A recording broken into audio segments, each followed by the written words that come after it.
So the most important things that a candidate should take care while writing answers in UPSC mains exam.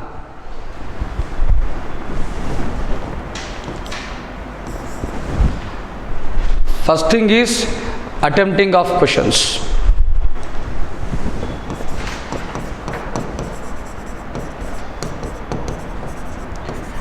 Attempting of questions. So try to attempt all the questions. So the first thing is you need to attempt all the questions. Try to attempt all the questions. Even normally by time passes, at the end of the last half an hour, still you will feel difficulty, you will be left over with 3 or 4 questions. When you face problem in adjusting your time, at least write the broader aspects, broader headings of each question. But don't leave the question. At least we should write something about the question. When you don't have the time to write answer, at least write the bullet points. Give 3 to 4 bullet points for each answer. So I know that right, in real time, right, by the end of the time still we will be left with 3 to 4 questions. It is very common thing in UPSC exam. It is very common thing that there will be at least 3 to 4 such questions which will be still left, and you will be having around 5 to 10 minutes of time. So as it is not possible to answer all these 4 questions, most of the candidates, they will attempt one answer, they will write one full-fledged answer. My advice is, instead of writing one full answer, write 3 answers. Write 3 answers with bullet points. That is one thing. So use bullet points if you don't have time for the last 2 to 3 questions. Second, understanding of question is very, very important. Alright, it is not about the word limit, it is about the quality of answer which is more important. So spend around 2 minutes of time. Spend nearly around 2 minutes of time to understand the question. So you can just take the help of Robert T. Golumbevsky, who has given the idea of locus and focus. Right? Remember, I got 372 marks in public administration. For 3 times I have scored more than 340. The reason for my marks is using of this approach. Alright? Approach that I have learned from my teacher. So understand the question.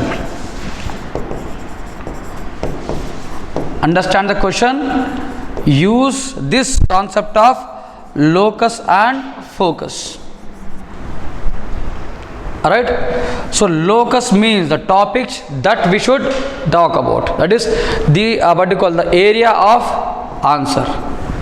So which determines our extent or scope. Focus is the depth of the answer, the point that we should highlight more, the point that we should talk more. So here, when you are writing the core part of the answer, it should be around these focal elements. So this is one thing. Third one is answer standardization. Standardizing the answer. Standardization of answer.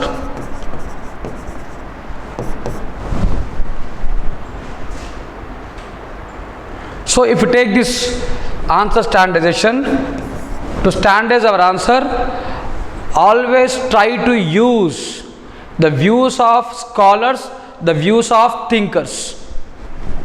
One is views of scholars and views of thinkers.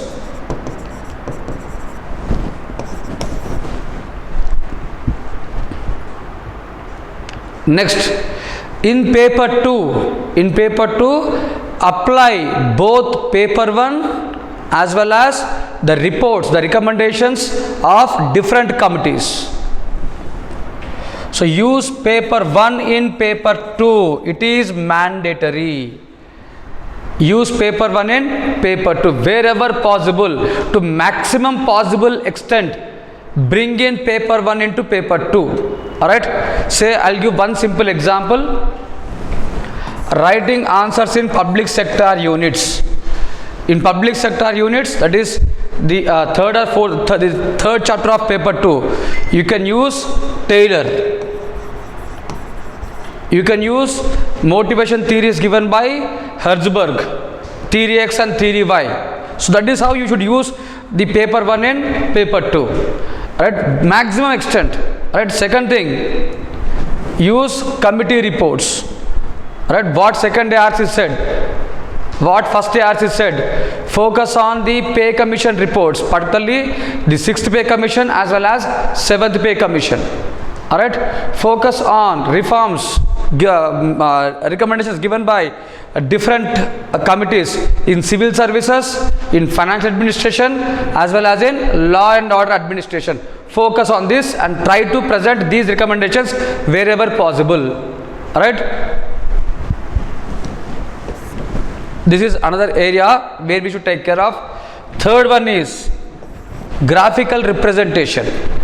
So there are certain areas where we cannot impress the evaluator. So to have a very good impression, we need to give. So when it is not possible to use recommendations or views or scholars, or when it is not possible to standardize our answer, the best way of bringing marks is using charts.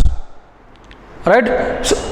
So right, wherever you find dryness in the answer, say for example the topics in, you take public policy, the topics of public policy, or the topics of administrative law, delegated legislations. So these are the areas which are somewhat factual in nature, right, and which we cannot drag on the answer.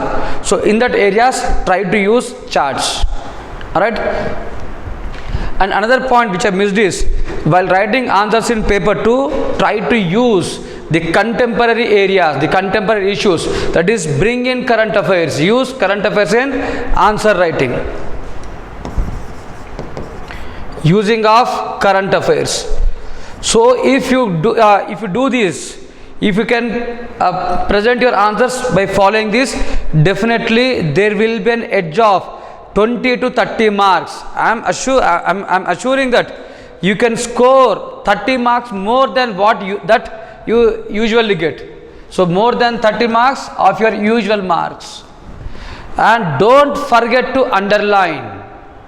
So wherever possible, at least in an answer, highlight 2 to 3 more important points by underlining it. I have done it, and the marks I got is 370 and 340s. Alright, so it is out of my experience, I can say that there is nothing wrong in underlining the answers. So very good introduction and a balanced conclusion. Alright, so these are the important elements that we should take care while writing the answers. Alright, so I'll just explain the entire things by using an example of the question which is asked previously.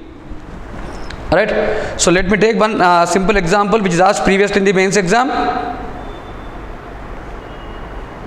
So let me take this example. Public management takes what and why from public administration and how from business management. Elaborate. So this was a question asked previously in 2022 mains. This was a question asked previously in mains exam. So here I'll just elaborate how to write the answer on how to approach for this answer. So this is a question for 10 marks. So automatically we should make a mind that our answer should be in around 150 words. That means our answer should be in around 150 words. That is, to be precise, plus or minus 30, or it is 120 to 150. The answer should not be more than 150 and it should not be less than 120, right? So any answer even around 100 to 120 words, still a good answer. So don't be in inferiority, don't think that it is what you call an inferior answer. So don't think about the word limit, though the word limit will be prescribed in UPSC, it is only indication that our answer should not be more than that word limit. But remember, always maintain quality in the answer.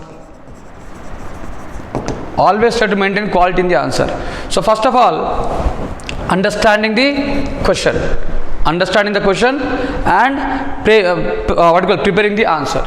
So public management takes what and why from public administration and how from business management. The question revolves around public management. The question is about public management. So we are not bothered whether it is new public management or old public management, because the question does not prescribe it as new public management. So don't be in a hurry that it is about NPM. It is about public management. So that means the managerial orientation within public administration, which got started in the second stage in the evolution. So this is the locus of the answer. The locus of the answer is about public management. That means whatever we write, it should be around public management. Now the focus of the answer. The focus of the answer. The focus of the answer is about, it is on what and why from public administration. Alright? Public management takes what and why.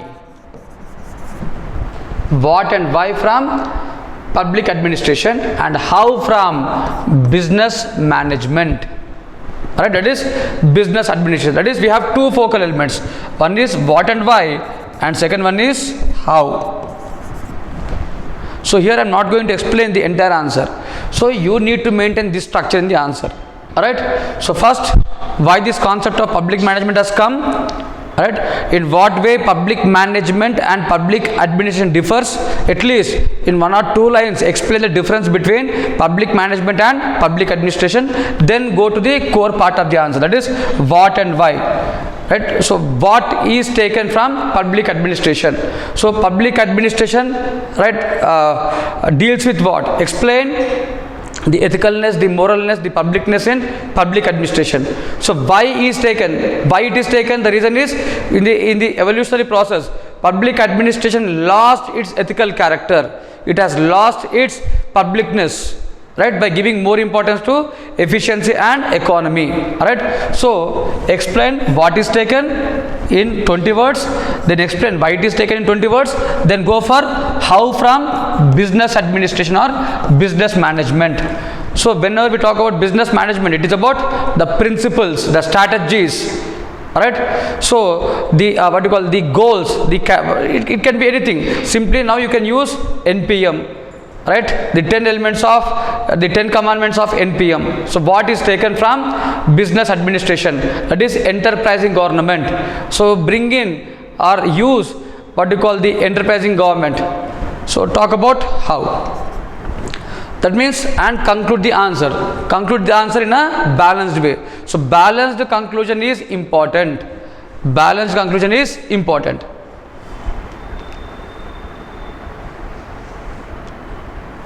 So you need to use this, you need to balance both what you call what and why as well as how. Both, all are important, all are equally important in public administration. So we cannot neglect what, or we cannot neglect how. So this what is important along with how. That is how we should balance the answer.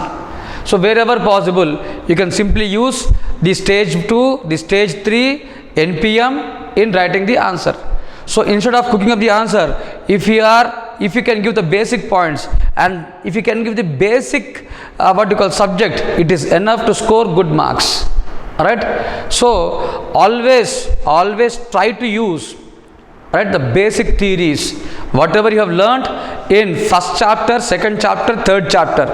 Evolution of public administration, the meaning, scope and the significance, administrative theories and administrative behavior. If you are strong in these 3 chapters, right? I can challenge, you can write every answer of UPSC. So my best advice is to focus on these 3 chapters more than other chapters. So your 80% of revision should be on these 3 chapters, 20% on others, and try to focus on applying this.